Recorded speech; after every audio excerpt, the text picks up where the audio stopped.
changes the entire landscape and leaves it to where the ground level where the saucer crashed is like 20 feet below ground.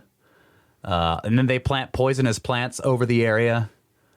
Like all these non-native, very poisonous plants that give people like really bad allergic reactions are planted in the area. And in the book are pictures like where right in the area where the saucer or whatever the craft was crashed, there's this circle of orange and yellow plants that are really poisonous, just planted right there.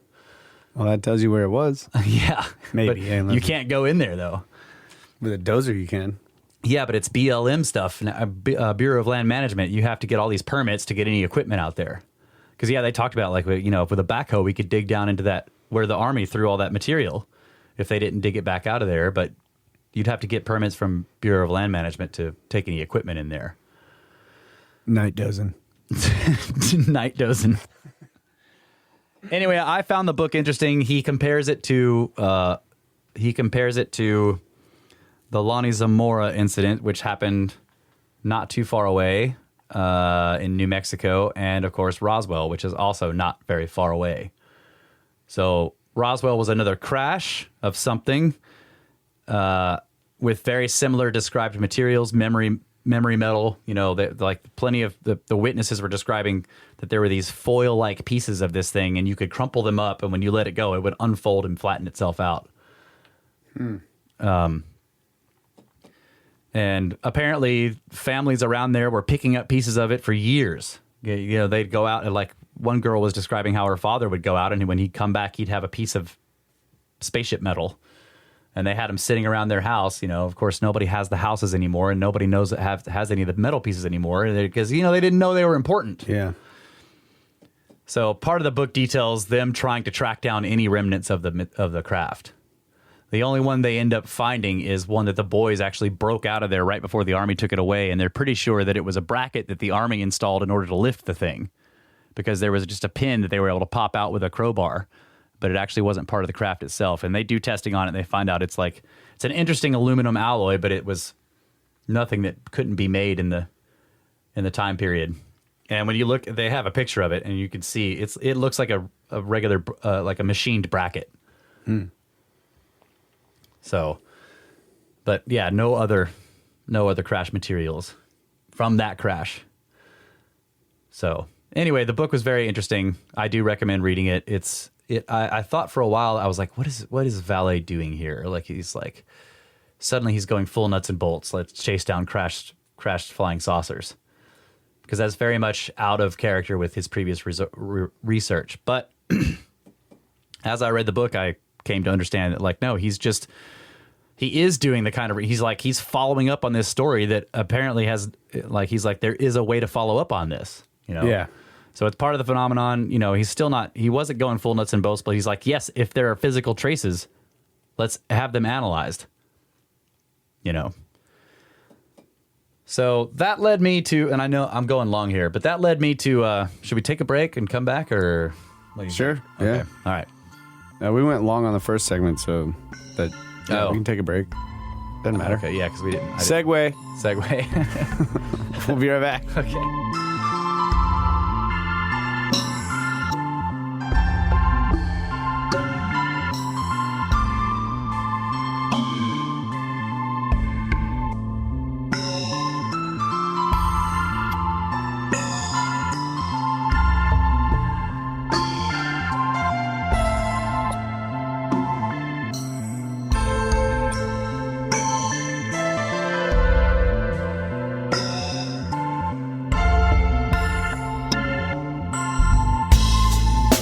And we are back, ladies and gentlemen. Brothers of the Serpent podcast, second hour. And still talking UFOs here. So I want to step away from the latest book, Trinity, which I just tried to give, a brief overview, and it turned out not to be brief. Yeah. Good book, though. Go get it. I do recommend reading it. But so, you know, that in combination with all this other stuff that's happening right now in the news with UFOs, I started poking around in forums. I just wanted to see, you know, in the UFO forums, various ones. Take the temperature. Yeah, I wanted to take the temperature of people who talk about this stuff and see what they're saying about what's happening. see how they feel about it. There's a lot of there's a lot of kind of this "I told you so" attitude that the longtime UFO believers have had, or that longtime UFO believers are taking right now. They're all like, they're all like, "I told you so" to all the people that thought they were crazy for looking at this stuff now that it's in the mainstream news. That's kind of understandable.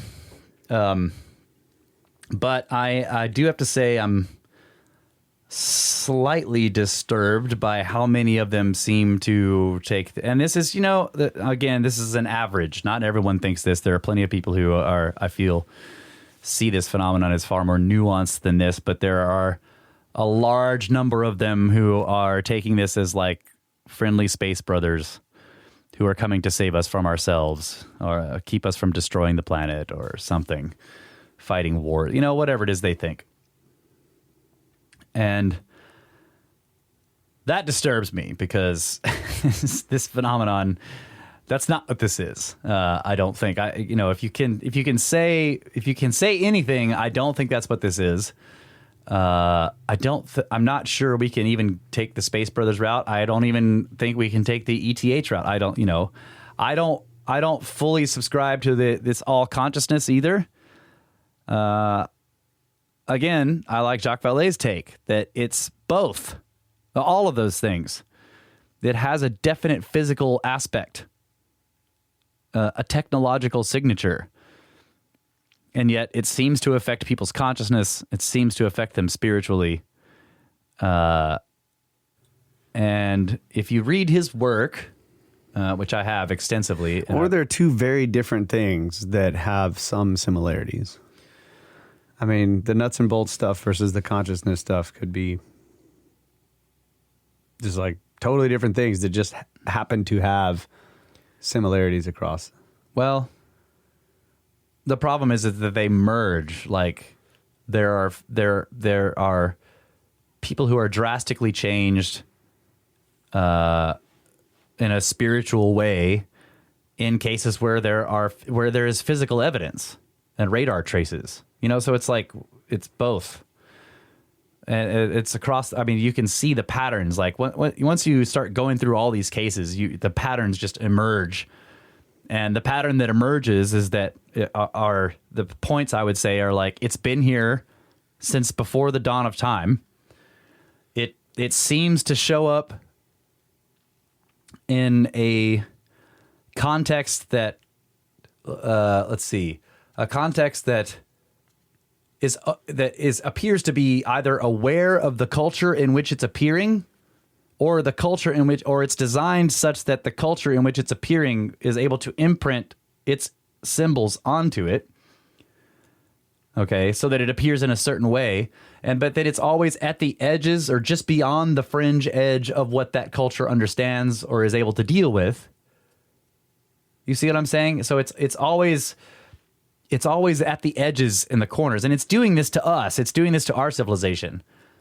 And it's like you see this in the sense that our civilization is treating it as like, well, it's a technological thing. We see them as complicated ships that we can't quite build yet, but maybe we could sort of maybe try to understand how it could take place.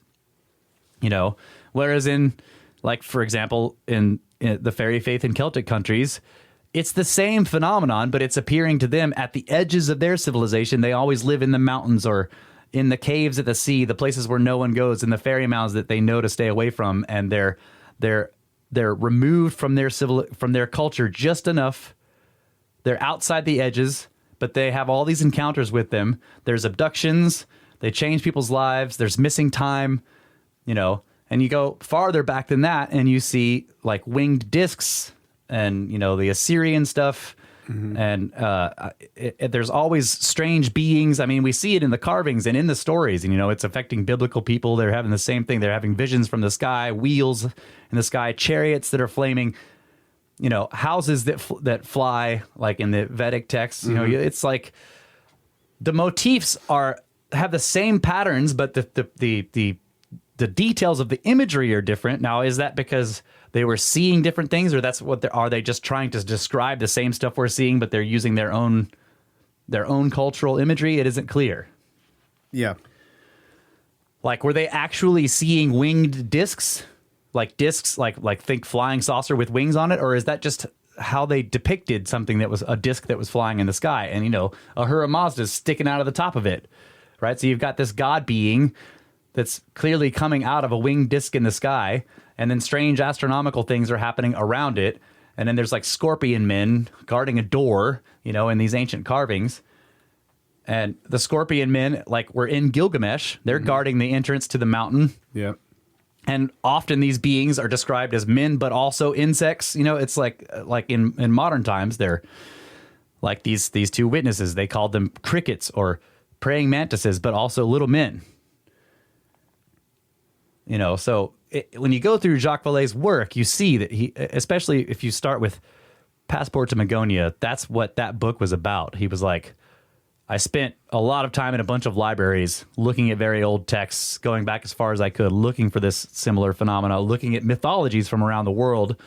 And there are similarities, you know, and in Christianity, there's the strange cloud with the vision of God, and there's the beam of light that comes down and suddenly it changes you, and you have understanding, right? You're given messages, and then you become a prophet. You run down to the city and you start raving about freaking shit in the sky that you just saw.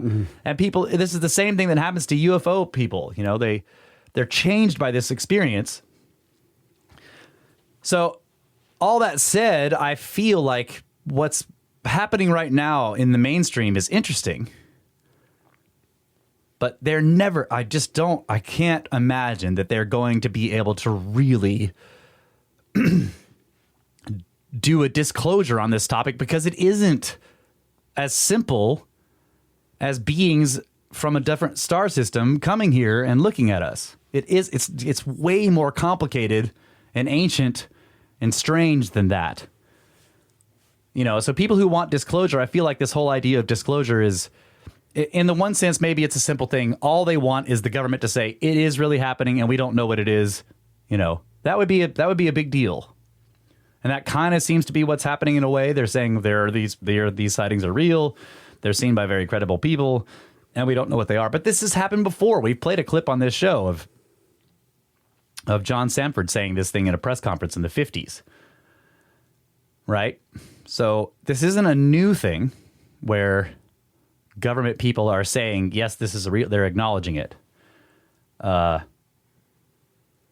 That doesn't turn into disclosure. Now, and the other sense is like, does the government really understand what's going on here?